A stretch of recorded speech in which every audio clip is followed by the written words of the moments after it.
This is Daily Blast Live. We're talking about what you're talking about. You all ready for this? Mm-hmm. Dun, dun, dun, dun, dun. This is a sham. No. Y'all, just stop. Get real. Hello, everyone. Welcome to DBL. We have Dr. Coley here. Yes. It's lovely to see you. How you doing? I'm doing great. How are you guys doing? We're good. We're good. We're going through. We're getting through. We're chugging. Yeah. Right? That's what we're doing. Well, it's March 1st, everyone, and we are approaching 2 full years of the pandemic, and a lot of us are wondering where we are right now. But before we get to that, we want to ask you something about the war in Ukraine. We've all been watching what's going on, and I'm curious about the mental effects of war, even if you're just witnessing it from afar. So talk to me about just the trauma, because sometimes it feels like a video game. Do you know what I'm saying? Like, it's so distant. You know, personally, I myself have been feeling more anxious and stressed just watching what's happening on television, hearing about those kids, those families at the border. And if you look at the data, women are more affected by the mental health effects of witnessing war or being part of it than men, but both parties are affected. And these effects are not just transient, but they can actually be long-lasting. So, of course, we have the acute effects of seeing this, but when you see infrastructure of government falling apart, malnutrition, you know, all of the economic infrastructure disappearing, all of that can have long-lasting impacts even on your physical health, not just your mental health. So I am really worried about not just the people in Ukraine, but also those of us that are very closely invested in watching what's happening, have family members and friends. So I think the most important thing, guys, is to start recognizing when something happens and reach out for help. Well, Doc, let's transition from war to a global pandemic. You're not helping, Al. Yeah. But, you know, we got to talk about it. I think myself and the audience wants to know, like, where do we stand with COVID right now, and is it under control? Because it kind of seems different. It does seem different, guys. And, you know, it's kind of like a relationship when you're in a bad relationship and you have that honeymoon period, which was the best time you had in that relationship. That's where we are right now with COVID. This is the honeymoon period because most of us are immune to COVID. The cases are down in the community. And as far as we know, even though we have that stealth variant, it's not yet becoming that dominant here in the U.S. So now is probably the best control we've had in the pandemic so far. Now, that doesn't necessarily mean it's time to start partying. You know, I thought Al. you were supposed to party during the honeymoon. I was going to say that. Mardi Gras. Go to Maui. Yes, but you want to make sure in the honeymoon period you talk about the important things in your relationship, right? So that that honeymoon period lasts longer. Because what you don't want to do is do bad behavior during the honeymoon period, because that's going to doom that relationship to fail. Okay, well, let's talk about the part of the honeymoon where we remove protection, because all over the country. What?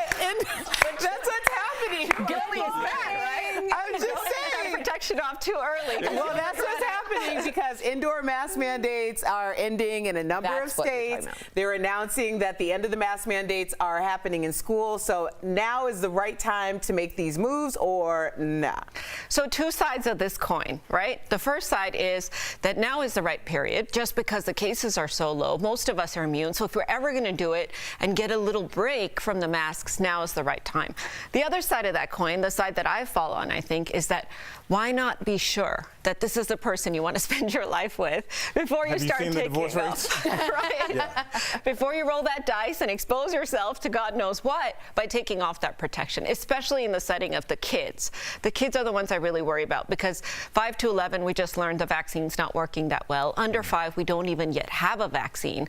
So even though we may be protected from severe illness, what about our children? Well, that's the scary thing, is because I'm hearing that Pfizer's vaccine isn't that effective for kids, and like that's like where are we? Because I have 2 kids, and I'm worried about where we're going to go in terms of, can I go on vacation with them? Can I hang out with them even if I have my PPE off? Can I still kiss my kid, hang out with my kid, send them to school? How old are your kids, Al? Oh, God, I have 7, and then I don't want to talk about the other ages. They're too old. 14 and 15. Yes. So actually 12 and above, the protection's a little better.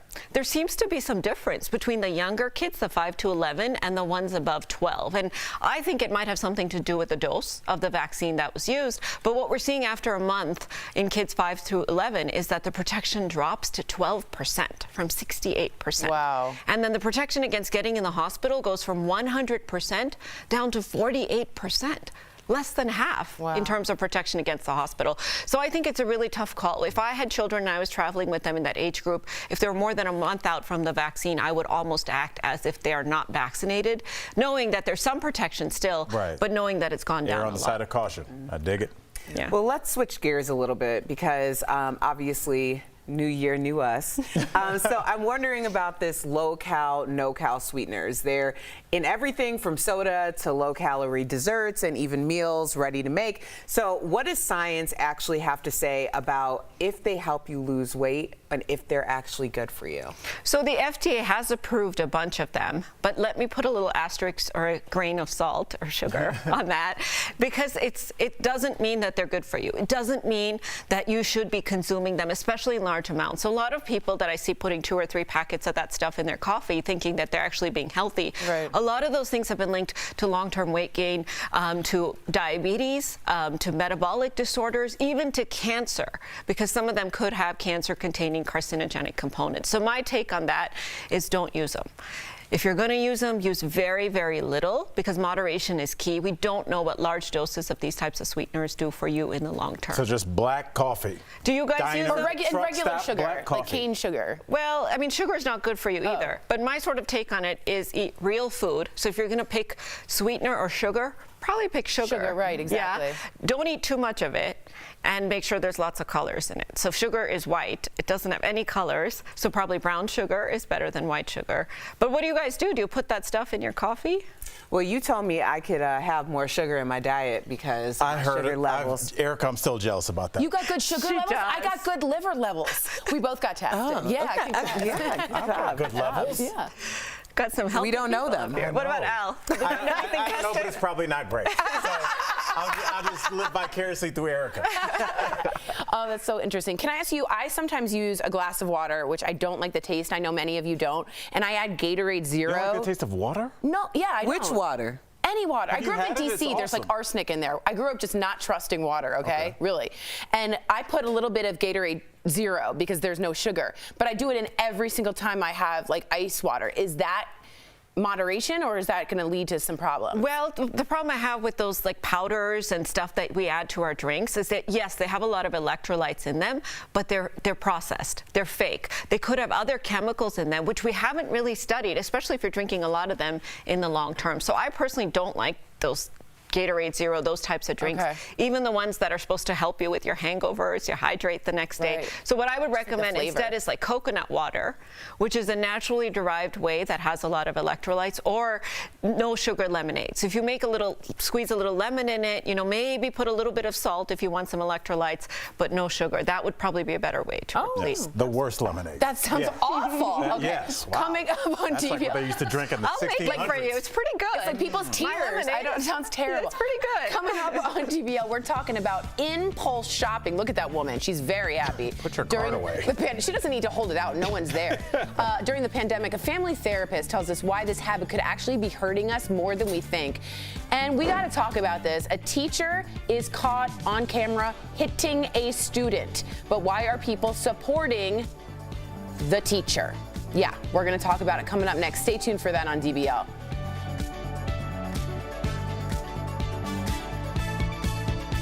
Closed captioning provided by Let me be.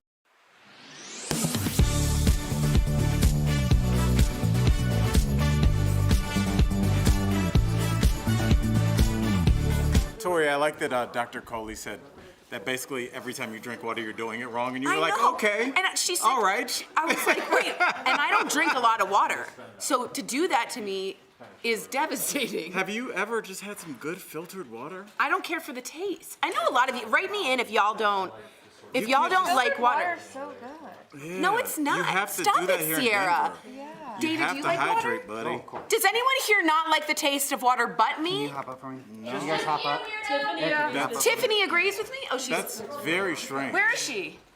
Oh, great. So what do you- See, Tiffany agrees. So what do you really drink at home? So Juice? I have. What are you, 7? No. Oh God, everyone's yelling at me. I put on a lot of ice to like pretend it's not there. Then I put up a ton of filtered Brita water, and then I do about a quarter of Gatorade lemon lime. Like, you know how you put a Mio or something in there to get the taste? Right.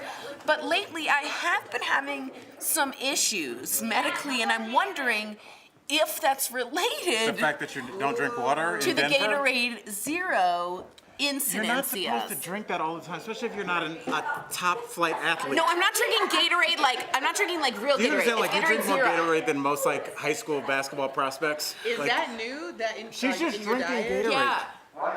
And it's causing some problems, guys. And it's giving me, and Dr. Coley's on it, we're on it, guys, don't worry about it, but could it perhaps, then I'm thinking, is it the ice? No, it's probably the Gatorade too. I like how she's David's blaming like, everything yeah, but the certain Is it the cup I'm drinking? Is it the air? I've been using a I'm straw. breathing? Certain things will really mess you up, like when you're introducing things to your diet. Because like when I did man. fitness competitions, I would do a lot of those artificial sweeteners. Really? Because I was kind of doing bro science. That was so funny, Erica.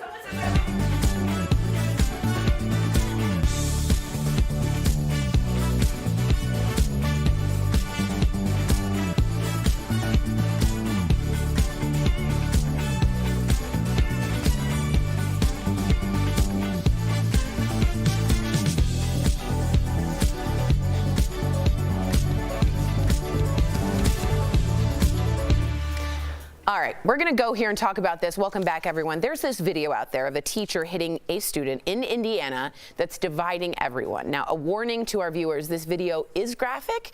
It may be disturbing to some if you want to look away. The video shows the teacher running after the student, as you can see in this video. He then grabs the student by the backpack, and then he slaps him across the face. Now, the student hits his head against the wall. The teacher lost his job and was banned from school property. The student suffered visible injuries that were treated. But here's the thing. The teacher's been teaching for 40 years, won Teacher of the Year in 2020, and a lot of parents and students have come out in support of him. In fact, he was granted early retirement with full benefits and pension.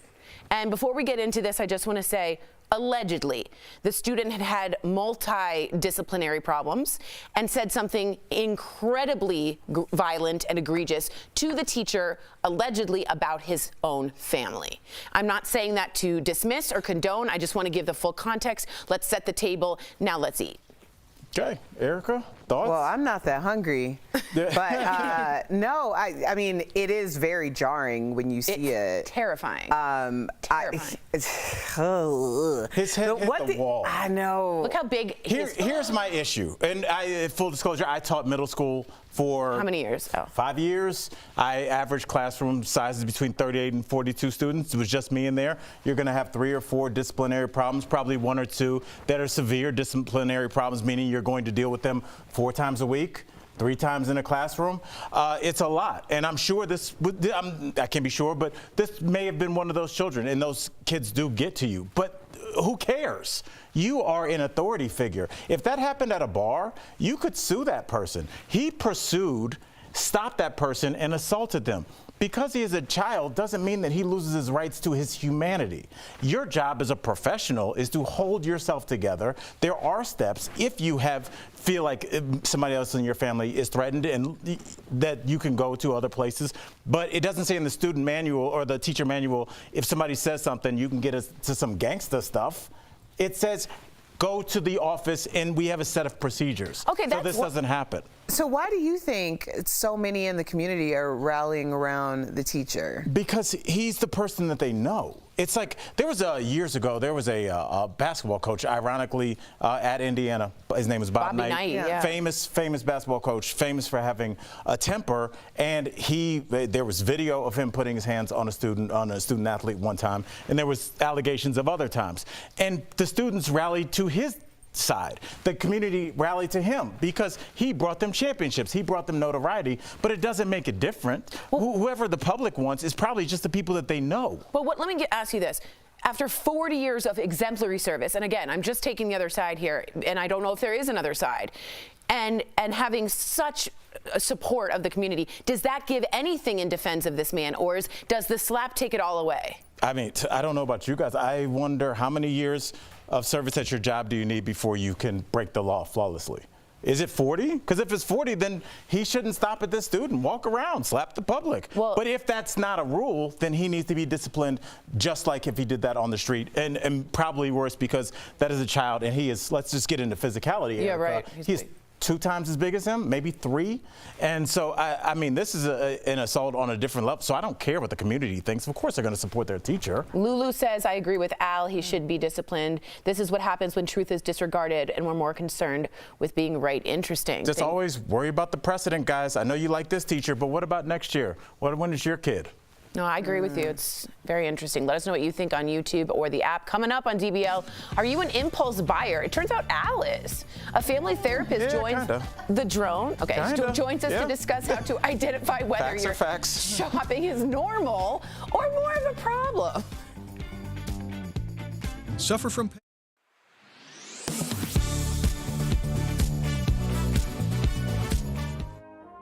A military funeral is a way to honor a person's service to their country. Verify viewer Gus says he's attended 2 recently in California and noticed an absence of a rifle salute. Gus says he's heard they're banned in California. So, let's verify. Are rifle salutes banned at military funerals? Our sources are the U.S. Department of Veterans Affairs, the American Legion, the U.S. Air Force, and the California Department of Veterans Affairs, or CalVet. There are 2 types of funeral honors. One is a 21-gun salute, which uses artillery pieces and is exclusively for heads of state, like when they honor the late President George H.W. Bush. The other is a 3-volley salute, which uses rifles and can be performed for anyone. The 3-volley salute was a staple at military funerals until 2013. The military would provide a 7-person team for funerals who could act as the firing party. But budget cuts trimmed the detail down to just 2 people who fold the flag and play a recording of taps. In some cases, command staff can allocate more people, including a firing party, which is often the case for those killed in action, but it's no longer required except at Arlington National Cemetery. The VA tells Verify, quote, "We are not aware of any state bans of 21-gun salutes as part of military honors. National cemeteries are federal properties. Therefore, even if a state ban existed, it would not apply to VA national cemeteries," unquote. CalVet also says there is no restriction on 3-volley salutes at state veteran cemeteries, although the family must get either the military or an authorized provider, like the American Legion or VFW, to perform the salute. So it's false that rifle salutes are banned at military funerals. They're just not required. With your Verify, I'm Brandon Lewis.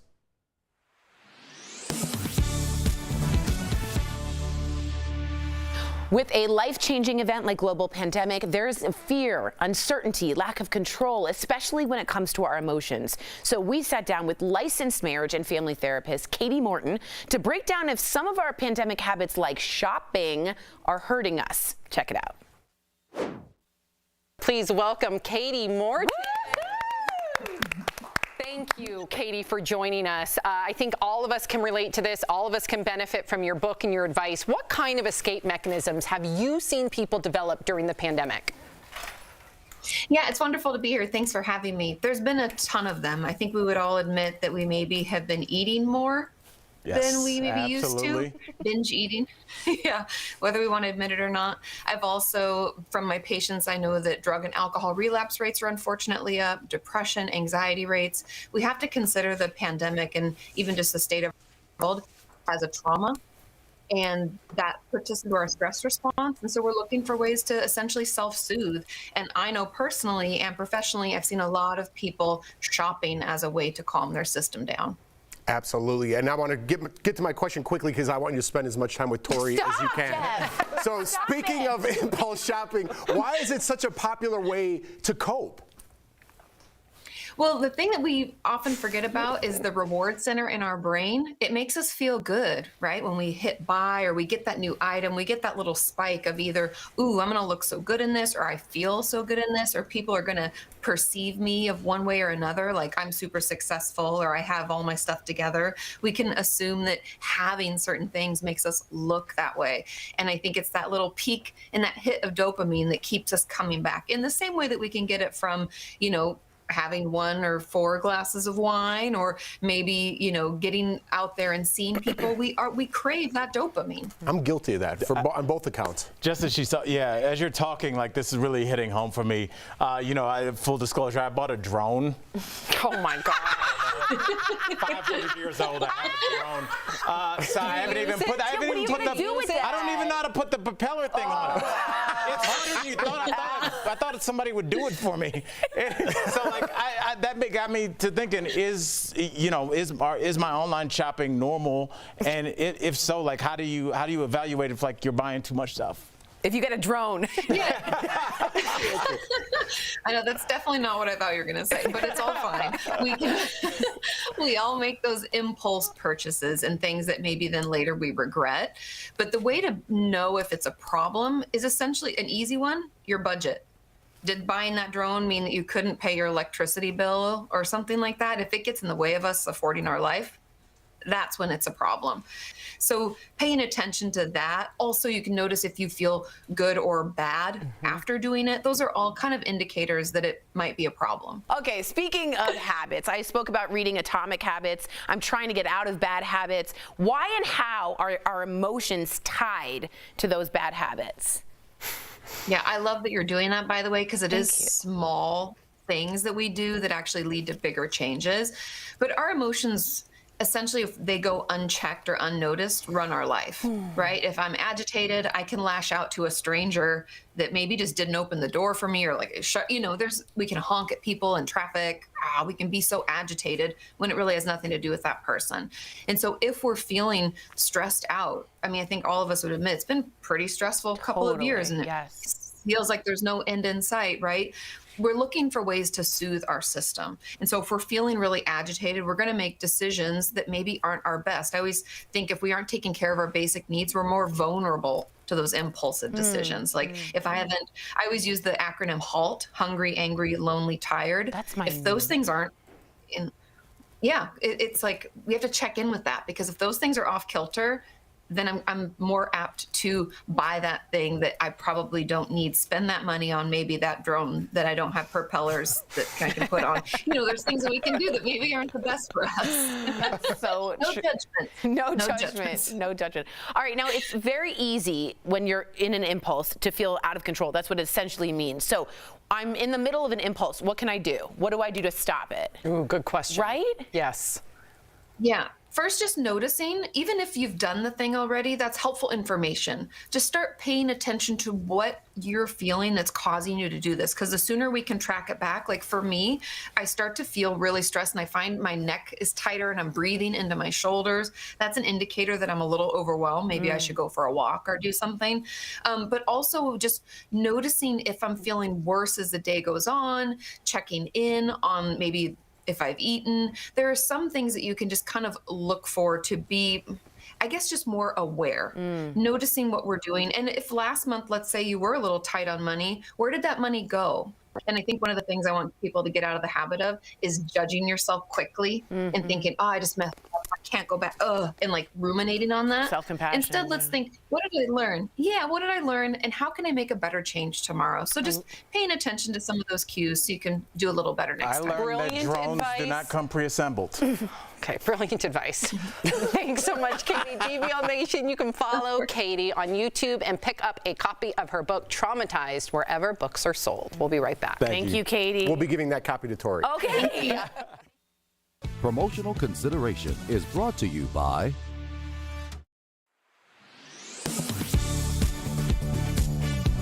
One question some newlyweds want to know is, if you're married but want to keep your finances separate, can you file as single? Let's verify.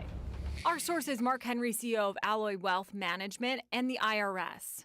The IRS recognizes 5 statuses: single, married filing separately, married filing jointly, head of household, and qualifying widower. According to the IRS, your marital status on December 31st determines whether you are considered married for that year. Married people may file their federal income taxes jointly or separately. So you would file as married filing separately. So you're not filing jointly if you want to do that. And people do that. According to the IRS, a joint return allows spouses to combine their income and to deduct combined expenses on a single tax return. If you use the designation married filing separately, each spouse signs, files, and bears responsibility for his or her own tax return. When you file separately, married, but you're filing 2 different tax returns, it actually puts you in a higher rate, but it's not the same as filing as single. Henry says figuring the tax both ways can determine which filing status will result in the lowest tax,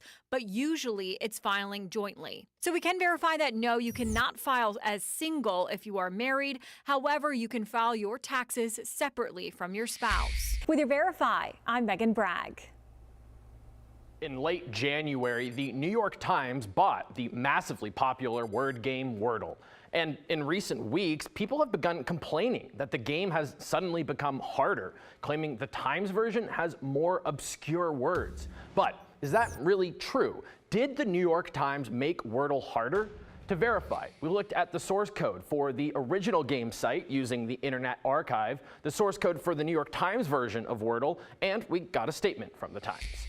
To understand whether the game's gotten harder, you have to understand how the daily word is chosen. This isn't like the crossword, where puzzle masters decide each day what the answers are. The answers were predetermined long ago by the creator, Josh Wardle. There's a set list of about 2,500 words that are assigned to different days. So to see if the Times made the game harder, all we have to do is look at the source code for the original website's word list and the new one. And yes, it's possible to see the complete list in order, so you could cheat if you really wanted. Anyway, we compared the 2 word lists, and they're nearly identical. The only change, the original list is 6 words longer.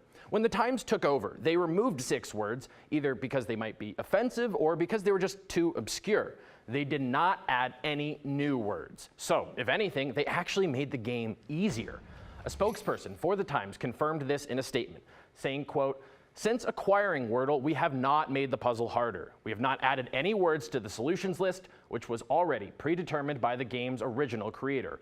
On the contrary, we did remove a few obscure words. As an example, we removed agora in an effort to make the puzzle more accessible." So, we can verify, no, the New York Times did not make Wordle harder. With your Verify, I'm Casey Decker.